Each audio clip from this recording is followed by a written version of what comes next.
തിരുവനന്തപുരം വെള്ളറടയിൽ മകൻ പിതാവിനെ കൊലപ്പെടുത്തിയിരിക്കുകയാണ്. അതിക്രൂരമായ ഒരു കൊലപാതകമാണ് സംഭവിച്ചിരിക്കുന്നത്. അച്ഛൻ സ്വതന്ത്രമായി ജീവിക്കാൻ അനുവദിക്കുന്നില്ല എന്ന് പറഞ്ഞാണ് മകൻ കൊലപ്പെടുത്തിയതെന്നാണ് ഇതുവരെയുള്ള വിവരങ്ങൾ നമുക്ക് മനസ്സിലാക്കാൻ സാധിക്കുന്നത്. പ്രതി കീഴടങ്ങുകയും ചെയ്തു പോലീസ് സ്റ്റേഷനിൽ.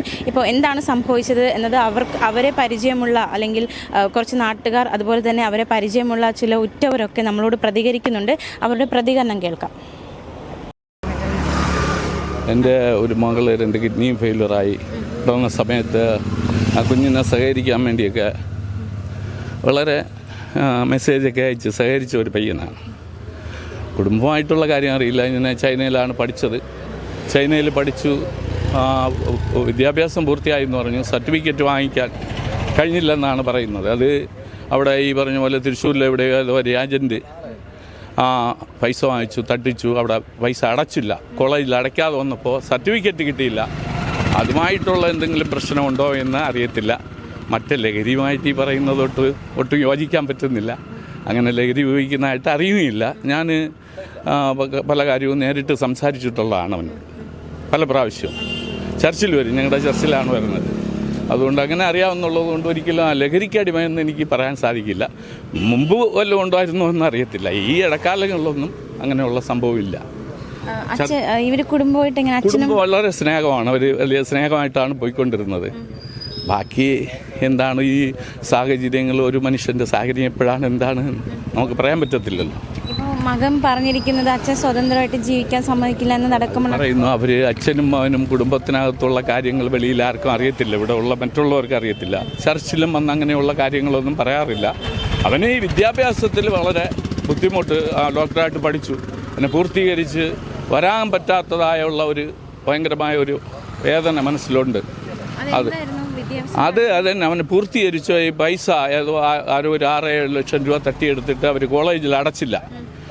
അതിനെപ്പറ്റി കേസൊക്കെ കൊടുത്തെങ്കിലും അവരെ സഹകരിച്ചില്ല എന്നൊക്കെയാണ് ഇവൻ എന്നോട് പറഞ്ഞത്. ഒരു പൈസ തിരിച്ച് തന്നില്ല, കോളേജിൽ അടച്ചില്ല. അപ്പോൾ പൈസ കൊടുത്ത പൈസ അവരടയ്ക്കാത്തത് കൊണ്ട് ഇങ്ങനെയൊക്കെയാണ് പറയുന്നത്. അത് ആരാണോ ഏതാണെന്നൊന്നും നമുക്കറിയത്തില്ല.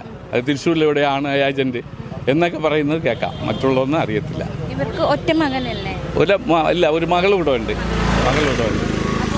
മകനോട് നല്ല സ്നേഹമായിരുന്നു. വളരെ സ്നേഹമാണ്, വളരെ സ്നേഹം. അങ്ങനെയുള്ള യാതൊരു ബുദ്ധിമുട്ടുമില്ല. മകന് വേണ്ടി വളരെ അധ്വാനിച്ച് മകനെ നല്ല രീതിയിൽ പരിപാലിച്ചു കൊണ്ടുപോയവരാണ്. അച്ഛനും അമ്മയും നല്ല രീതിയിൽ മകനെ പരിപാലിച്ചു കൊണ്ടുപോയവരാണ്.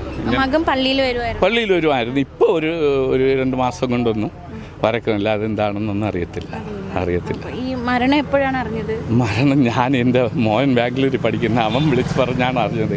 എൻ്റെ മകൾ 2 കിഡ്നിയും ഫെയിലറായി മാറ്റി എറണാകുളം ആശുപത്രിയിൽ ICUയിൽ കഴിയാണ്. അപ്പോൾ എന്നോട് ആരും പറഞ്ഞില്ല. ഇത് പറയാത്തത് കാര്യം ഞാനും രാത്രി ഉറക്ക വിഷമം ഉണ്ടാവുന്നുള്ള ഇത് പറഞ്ഞില്ല. ഈ ഇടയ്ക്ക് എങ്ങാനും ജോസിനെ കണ്ടിരുന്നു? ഇന്നലെ ഞാൻ ഇങ്ങോട്ട് പോയപ്പോൾ കൈ കാണിച്ചിട്ട് പോയി. ഇവിടെ ഉണ്ടായിരുന്നു, ഇവിടെ നിന്നു. നടയിൽ നിന്നപ്പോൾ ഞാൻ അങ്ങോട്ട് പോയി കൈ കാണിച്ചിട്ട് പോയി. പക്ഷേ ഇങ്ങനെ ഒരു സംഭവം ഉണ്ടാവുമെന്ന് അറിഞ്ഞില്ല. നല്ല മനുഷ്യരാണ്. പള്ളിയുടെ കാര്യങ്ങൾക്കൊക്കെ നല്ല സഹായം ചെയ്യുന്ന ആളാണ്. ഇപ്പോഴും പള്ളിയുടെ മുൻവാതിൽ, പിന്നെ സിമൻറ്റ് കമ്പികളൊക്കെ പള്ളിക്ക് വേണ്ടി നല്ല സഹായങ്ങൾ ചെയ്യുന്ന മനുഷ്യരാണ്. ആത്മീയമായിട്ടുള്ള ദൈവം കാര്യങ്ങൾക്ക് വേണ്ടി നല്ല കാര്യം ചെയ്യുന്ന മനുഷ്യരാണ്. ഈ മകൻ്റെ വിദ്യാഭ്യാസം മുടങ്ങിയത് അത് ഭയങ്കര വിഷമം ഉണ്ടായിരുന്നു. അത് എന്താണ് അതിൻ്റെ പിന്നിലുള്ള രഹസ്യങ്ങൾ ഈശ്വരനും അറിയാം, അവർക്കും അറിയാം. വേറെ ആർക്കും അറിയത്തില്ല. അതിൻ്റെ സത്യമായ രഹസ്യങ്ങളൊന്നും അറിയത്തില്ല. ശരിക്കും ഇങ്ങനെ ചെയ്യുമെന്ന് കരുതി? ഒരിക്കലുമില്ല. ഒരിക്കലും ഒരു മനുഷ്യൻ്റെ സാഹചര്യം നമുക്ക് പറയാൻ എന്താണ് എങ്ങനെയാണ്. ഒരു നിമിഷം എന്തോ സംഭവിച്ചു എന്ന് പറയാം. മകനും പാവമാണ്. നല്ല പൈസയാണ്, നല്ല പയ്യൻ. ഞാൻ സംസാരിക്കാറുണ്ട്. ഞാൻ അവൻ്റെ ഒരു വളരെ നീറ്റാണ്. ഞാൻ പറഞ്ഞല്ലോ, വളരെ നീറ്റായ പയ്യനാണ്. എന്ത് ചെയ്യായിരുന്നു ജോസ്?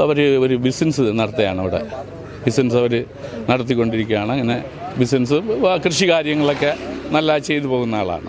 മകന് ഇത് പഠനം കഴിഞ്ഞിട്ട് മുടങ്ങിയിട്ട് പിന്നെ എന്ത് ചെയ്യായിരുന്നു?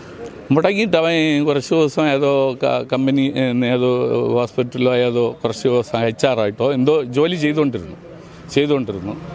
അവിടെ എന്തോ പൂർത്തീകരിക്കാൻ കഴിയാതെ ഇപ്പോൾ മകനെ ഈ ഇടയ്ക്ക് എങ്ങാനും കണ്ടിരുന്നു? മകന് മിക്കവാറും ബൈക്കിൽ പോകുമ്പോൾ കൈ കാണിച്ചുകൊണ്ട് പോകും. കാര്യം ഞാൻ ഈ മകളുടെ കാര്യമായതുകൊണ്ട് ഞാൻ ഈ കളക്ഷനൊക്കെ എടുത്താണ് ചെയ്തത്. അപ്പോൾ ഇങ്ങനെ കാണുമ്പോൾ കൈ കാണിച്ചുകൊണ്ട് അങ്കിളെ ഭയപ്പെടേണ്ട, മോക്കൊന്നും സംഭവിക്കില്ല, ദൈവം സഹായിക്കും എന്നൊക്കെ പറയാറുണ്ട്, സംസാരിക്കാറുണ്ട്. എന്താണോ ബാക്കിയുള്ളതെല്ലാം അങ്ങനെ.